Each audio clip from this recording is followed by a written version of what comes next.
나는 이승만입니다.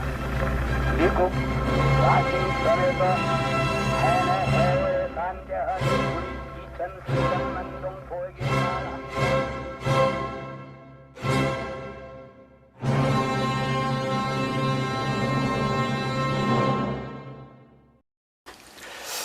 안녕하십니까. 국부 이승만. 지난 시간을 통해서 이승만이 어떻게 역적이 되었을까, 그 사연을 보내드렸습니다. 오늘은 그가 역적이 됨으로써 갇혀있던 정말 끔찍한 한성 감옥에 대해서 알아보도록 하겠습니다. 한성 감옥은 한마디로 끔찍했다. 이승만을 면회갔던 미국 선교사 에디의 기록입니다. 그들의 감옥이란 이루 형언할 수 없다. 자백을 받아내거나 남을 연루시키기 위해 자주 고문을 가하고 죄수들을 축사에 가둔 소떼처럼 이리저리 몰아붙인다. 죄수들의 위생 상태가 형편없고 해충이 우글거리는 흙바닥 위에서 숨막히게 지낸다. 이렇게 기록되어 있습니다. 감방 안에는 사람이 너무 많아 재빨리 칼을 쓰고 준비하지 않으면, 다른 사람과 겹쳐 앉지 않으면 제대로 앉을 수조차 없는 그런 환경이었습니다. 그들은 간수들과 동료 잡범들에 의해 잔인하게 취급을 받았습니다. 정치범들이 겪는 고문은 죽음의 고통입니다. 고문을 받다가 다리가 부러진 이들도 있었습니다.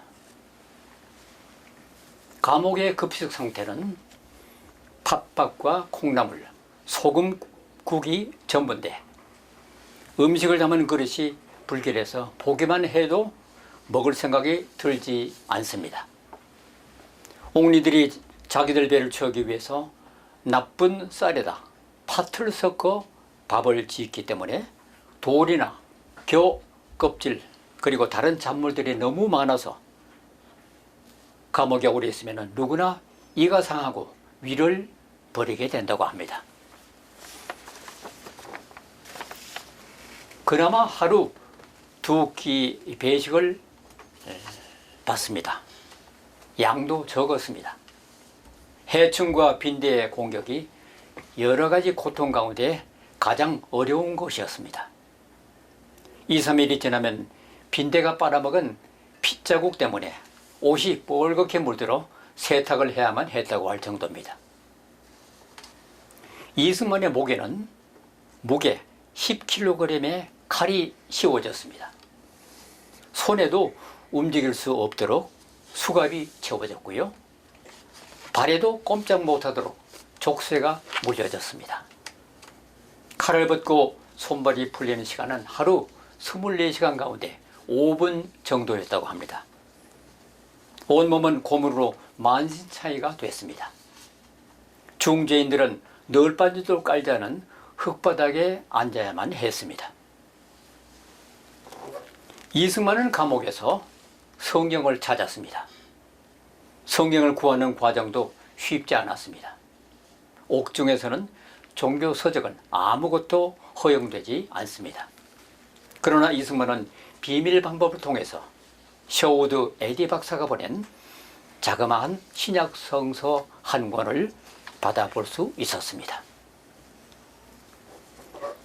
목에 칼을 쓰고 있어서 또 손에는 수갑을 차고 있죠. 성경을 한 장 한 장 넘길 수가 없습니다. 누군가 옆에서 넘겨줘야 하는데 동료 죄수들의 도움을 받아가며 성경을 읽는데 예전과는 새롭게 읽혀졌습니다. 성경을 읽다가 배작당에서의 어느 선교사의 설교가 떠오른 결정적인 순간을 이승만은 이렇게 회고합니다. 내가 품고 있는 질문은 꼭 한 가지. 이제 나는 어디로 가느냐 하는 것이었다. 그때 나는 학교 예배실에서 들은 설교를 기억하고 목에 씌운 형태의 머리를 숙이고 평생 처음으로 기도했다. 오 하나님, 나의 영혼을 구해 주시옵소서. 오 하나님, 우리나라를 구해 주시옵소서. 그랬더니 금방 감방이 빛으로 가득 채워지는 것 같았고 내 마음에 기쁨이 넘치는 평안이 깃들면서 나는 완전히 변한 사람이 되었다. 원래 이승만은 알다시피 삶이 그 사람을 만드는데 한을 품고 산 사람입니다. 평생을. 가난과 어려움도 있었고요. 참 그 한을 품고 살았는데 알다시피 과거에도 11번 낙방했지 않습니까? 과거에도 11번 낙방하고 그리고 참 되는 일도 없고 그렇게 해서 한을 품고 살았는데 배제학당에 가서 공부하는 동안 그렇게 열심히 공부를 했지만은 머리로만 다 말씀을 섭렵을 했어요. 그런데 그것이 믿음은 가슴으로 들어와야 되는데 요 머리에서부터 가슴까지 내려오는 한 50cm 밖에 안 되지만은 이것이 긴 세월이 걸렸습니다. 그래서 하나님을 직접 만나고 이렇게 큰 역사의 흐름에서 그 이승만을 이승만 되게 한 것은 바로 한승 감옥이다. 그렇게 말할 수가 있습니다. 한승 감옥은 잘 알다시피 친러시아 내각이 일본 쪽을 밀어내는 과정에서 이제 우리 독립협회 관계자들, 친러시아를 반대하는 자들, 일본 육사 동기생들, 친일적 인물을 대대적으로 검거하기 시작을 했어요. 그때에 갑신정변이 일어나서 그것이 3.1 실패로 돌아갔는데 이제 그 주역들은 다 외국으로 도망갔지 않습니까? 그런데 박형효가 일본에 있는데 이 사람을 다시 살리고 세우기 위해서 옹립을 하다가 결국은 영모로 이제 몰립니다. 갑신정변 이후에 아주 죄수들을 가혹하게 다뤘습니다. 그런데 1903년 3월부터 시작된 콜레라가 만주에서부터 항해도로 해서 우리나라 서울로 들어오기 시작을 했어요. 그런데 하루에 17명씩 죽어가는 거야. 그러니까 그 감옥이 뭐 말할 수가 없죠. 땅바닥에 거적대기 깔고 있는 그런 감옥인데 뭐 일제시대의 감옥은 우리가 생각할 수 없는 그런 내용입니다.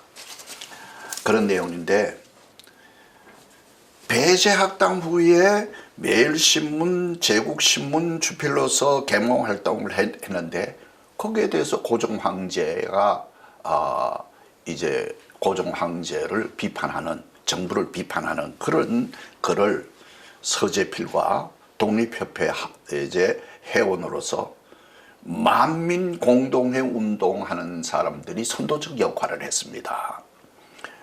그때에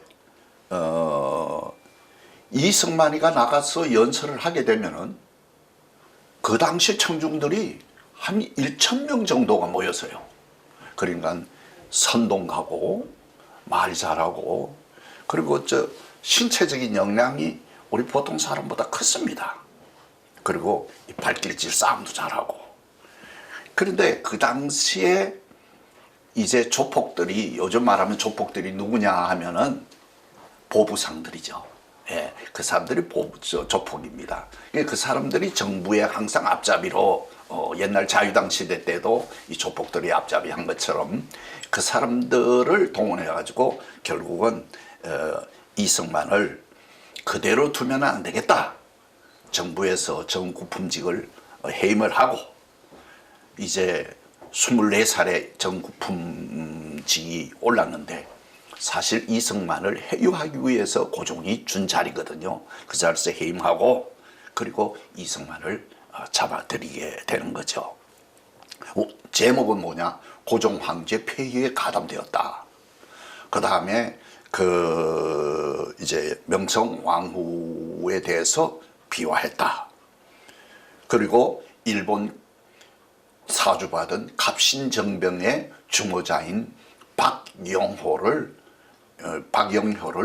옹립하려 했다. 이런 죄명으로 이제 구테타 모의죠. 구테타 모의로 결국은 잡혀 들어갑니다. 그러니까 그 당시에 반역죄로 들어가면은 살아남는다고 하는 것은 굉장히 어려운 일입니다. 그런데 왜 그런 일을 했는지 몰라요. 이제 주시경이라고 하는 우리 한글 학회 유명한 그 주시경을 통해서 여기서 헛죽음 하는 것보다도 우리 나가자. 최정식이랑 전부 다 모의를 해가지고 권총을 몇 자로 반입을 합니다. 그래가지고 도망가는 날짜를 정해가지고 이제 탈옥을 했는데 이제 간수들이 따라오니까 최정식이가 총을 쏜 거예요. 쏴가지고 중상을 입히고 배제학당 담을 넘어서 도망을 가버리고 이승만은 또 그런 데는 또 어벙해가지고 잡혀 들어갔네. 그래서 6개월 동안 고문을 당합니다. 너희들 모의를 대라. 최정식이 어디로 도망가느냐, 외국으로 가느냐, 어디로 가느냐. 그걸 고문하기 위해서 양손에 쇠차고 찰고 양발에 쇠차고 찰고 그 다음에 이제 10kg가 되는 나무 칼을 쏘고 꼼짝도 못하고 이렇게 하고 그저 쉬는 것은 잠자는 거하고 한 5분 쉬는 거 외에는 계속해서 고문을 당했어요. 그러니까 저는 그 역사를 이렇게 보면서 저렇게 고문 당하고도 안 죽은 게 참 보이지 않는 손길의 도움이었다. 그런 이제 생각을 해보는데 이제 그렇게 해서 초중이 되는데 그때도 공부를 했어요. 선교사들이 끊임없이 비밀로 이렇게 넣어주면은 너 성경을 영어로 원서를 읽습니다. 영어 책을 읽으면은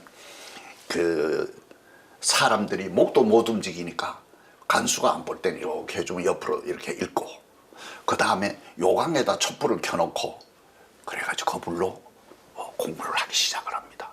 그래서 선교사들이 책을 그렇게 넣어주면 어떡하냐 그랬더니만 이승만은 처음부터 다 외우니까 걱정할 거 없다고. 그게 옛날 과거 시험 어릴 때의 한국 사람들의 공부는 책을 외우는 거거든요.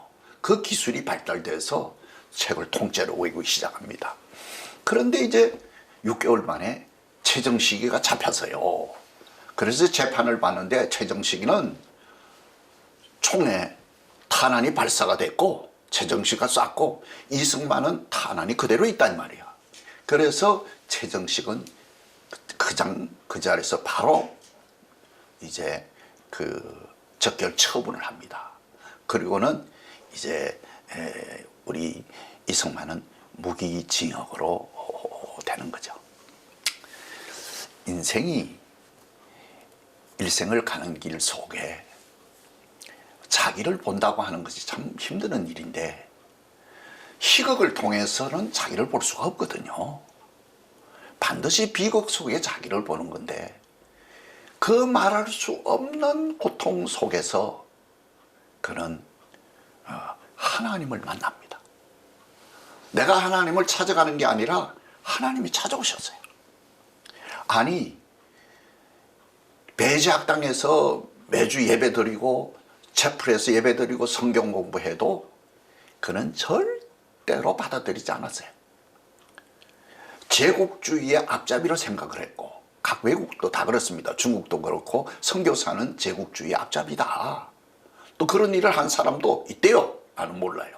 그런데 제국주의 앞잡이로 생각을 했고 우리의 전통적인 불교, 유교가 있는데 이것은 내가 먹고 살고 영어 공부하고 서양 문물을 받아들이는데 하나의 도구로 삼는 거지 절대로 기독교를 받아들이지 않았습니다. 엄청난 변화를 거기서 경험을 했지만은 절대로 예수를 마음속으로 맞지 않았어요. 이게 변화가 안 됐어요. 그런데 그 어려운 가운데서 하나님이 찾아와서 하나님을 만납니다. 어느 날 배제학 땅에서 어느 선교사가 하나님께 기도하면 하나님께서 기도 응답을 해주신다고 했는데, 그래서 나도 평생 하나님 앞에 기도하기 시작했다.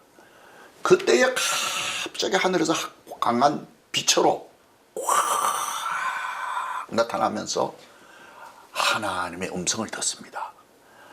내가 너를 사랑한다 하는 음성이 들리고, 거기에서 회개를 하게 됩니다. 늘 그 속에 그 가문에 대한 그 문제, 가난과 질병으로 시달려서, 왜냐하면 자기 형제들도 다 죽고 혼자 남았거든요. 그런 어려움, 그리고 그 다음에 일제에 박해서 고난, 이런 것들이 한으로 맺혔는데, 이 한이 배제학당에 가서 세계와 신문화를 바라보면서 정폭이 돼버렸어, 이 두 가지가. 그래서 이 강한 뭐랄까요, 강한 성품으로 바뀌어졌어요. 그런데 그것이 그 안에서 깨지기 시작을 했습니다. 그 안에서 1900년 전 예수가 믿어지기 시작을 했어요. 기가 막힌 일이죠. 그리고 선교사들이 이렇게 한 것이 제국의 앞잡이가 아니라 그들이 한 일이 너무 감사하고 고맙다. 그러면서 통렬하게 회개를 합니다. 그래서 그는 하나님 앞에 드디어 이런 기도를 합니다. Oh my God, save my soul. 내 영혼을 구원해 주시고, and save my country. 이 나라도 구원해 주세요. 이것이 이승만이 남은 일생을 그의 사상과 그의 신앙 사상과 그의 미래의 활동 사역의 중심이 됩니다. 이승만보다 먼저 기독교를 받아들인 양만 지식인으로는 1883년 동경에서 개종한 이수정과 1885년 샌프란시스코의 서재필, 1887년 상해 윤치호 등을 꼽을 수 있습니다. 국내외 통틀어 양반 개종자 자체가 몇 사람 안 됐고, 이승만을 제외한 이들은 모두 해외 체류 시절에 기독교인이 됐었습니다. 당시 조선의 분위기에서 기독교인이 된다는 것은 참으로 어려운 일이었습니다. 그 첫 스타트를 이승만이 끄는 것이었죠. 1899년 7월 11일 이승만은 무기형으로 감형됩니다. 그리고 같은 해 12월에는 두 차례 감형이 더해지면서 징역은 10년으로 단축됐습니다. 이는 선교사들의 노력과 왕족이라는 신분에서 오는 특혜, 그리고 가족들의 필사적인 구명 활동 등이 복합적으로 작용한 결과였습니다. 이승만은 감옥에 정기적으로 찾아와 성경 공부를 인도한 아펜젤로, 언더우드, 벙커 선교사의 도움을 받아가며 전도에 열을 올렸습니다. 이승만과 회심한 지식인들은 1902년 12월 28일 감옥에서 예배를 시작합니다. 간수들도 참여했다고 합니다. 이승만의 영향력 때문이었죠. 지옥 같은 감옥이었지만 예배를 마친 그들의 표정은 감격의 그 모습 그대로였습니다. 그들은 감옥을 복당이라고 불렀습니다. 그들을 뜨겁게 만든 것은 독인한 복음이었습니다. 고난받고 피 묻은 십자가의 복음을 통해서 시대를 변혁하는 성령의 뜨거움이 역사의 주인공들에게 임했던 것이죠. 기독교인이 된 이승만과 동료들은 서로를 복당 동지라고 불렀습니다. 근데 참 놀라운 사실은 그 감방에서 간수장이 아주 이승만을 못되게 했어요. 그렇게 고생했는데 이승만이 은혜를 받고 나니까 자기 속에 있는 이 상처, 이 수십 년 동안 5, 6년 동안 이 속에 있는 상처가 일정히 사라지고 거기서 나온 사상이 뭐냐면 자유와 평등과 non-violence, 비폭력. 그게 나오기 시작했어요. 이승만도 깡패처럼 살았잖아요. 근데 그게 싹 없어. 일평생 그게 없었어요. 그리고 난 다음에 기독교로 개종을 하고 선교사들이 가르친 모든 것이 다 믿어지고 1900년 죽은 예수가 나의 구세주라고 믿어지고 천국이 믿어지고 뼈가 정말 부서지는 철저한 회개를 한 후에 그는 새 사람으로 변합니다. 그러니까 내 마음이 변하니까 내 주위의 환경이 또 변하기 시작했습니다. 그 당시에 그 은비라고 고종황제 부인의 은비는요, 나중에 그 음상궁인데 그 은비가 다 돕습니다. 그리고 그 사람의 직속 부하처럼 부리는 사람이 간수장으로 옵니다. 그러니까 책을 이제는 그저 이 마음대로 반입을 하고 선교사들이 그냥 떼거리대로 모여주고, 그래서 제일 먼저 한 것이 뭐냐 하면은 도서관을 만듭니다. 이게 세계 역사에 처음 있는 일이거든요. 그래서 그 도서관 만들 때에 은비가 돈을 대고 해가지고 이제 음상궁이라고 하기도 하고 하는데 일평생 동안 그걸 돕습니다. 그 사람을. 근데 전부 다 나무를 짜서 대출할 수 있도록 이 감옥을 그렇게 다 만듭니다. 그런데 선교사들이 넣어주고 사들인 책이 많은데 1년에 그 제수들이 본 책이 대출한 책이 2020권이나 됩니다. 네. 그리고 이승만이 읽은 책이 2000권이나 됩니다. 그 이승만의 장점은 거기서 다 외우는 거예요. 그래서 아까 말한 대로 여기에 이게 이승만의 그 영어 사전을 만듭니다. 영어 사전을 만들고 그 다음에 여기 독립정신이라고 하는 책을 거기서 6개월 동안 탈고를 합니다. 감옥에 바깥에 낼 때는 그냥 못 나가니까 요걸 써가지고 노건으로 꽈가지고 간수들 모르게 오는 사람한테 주고 보내는데 이것이 나중에 LA에서 발간되는 저 유명한 독립정신이 거기서 나옵니다. 자, 첫째, 자기 주위의 환경이 바뀌기 시작을 하고 도서관을 만들었어. 근데 거기서 이제 예배를 드리네. 채플을 만들었어. 기도실이 되고 예배실이 되고 그 다음에 학교가 되고 신학교를 거기서 만듭니다. 어쩌면은 감옥 속에서 그런 일을 합니까? 그게 참 대단합니다. 그런데 그때의 우리나라의 최고의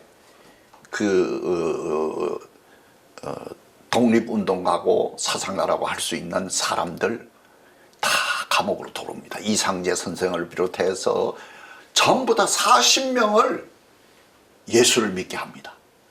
그러니까 그냥 성경만 읽는 게 아니라 예수 믿고 구원받고 천국의 소망을 가지도록 가르치는 겁니다. 근데 이 40명이 나중에 나가서 어떻게 되나 하면은 나중에 나가서 전부 다 교회 사역을 하고 독립운동을 하고 그런 사람으로 바뀌어집니다. 그래서 그 감옥을 가지고 블레싱 룸이라 복을 받는 방이라 복당이라 그렇게 했습니다.